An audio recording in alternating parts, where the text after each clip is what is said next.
ছোটবেলায় আমিও অনেক ধনী ছিলাম। হালকা বৃষ্টির জমে থাকা জলে আমারও ৩-৪টে নৌকা জাহাজ ভেসে বেড়াতো। কাগজের হলে কি হবে? আকাশে আমারও বিমান উড়ে বেড়াতো। ছোট ছোট দূরত্বগুলো কাগজের প্লেনেই যাত্রা করতাম। প্রাসাদ, অট্টালিকা, হ্যাঁ আমিও বানিয়েছিলাম।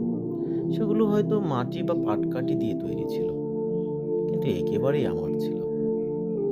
ব্যবসা আমারও ছিল।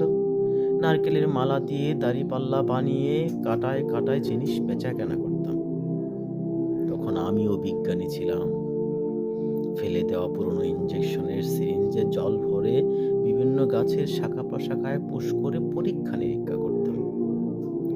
এখন আর আমার কোনো কাজ নেই, কাজ করার মতো কোনো উদ্যমতা নেই। একলা একলাই হাঁটি, একলা একলাই ছড়া কাটি। শৈশবটাকে বড্ড বেহিসেবে খরচ করে ফেলেছিলাম হয়তো।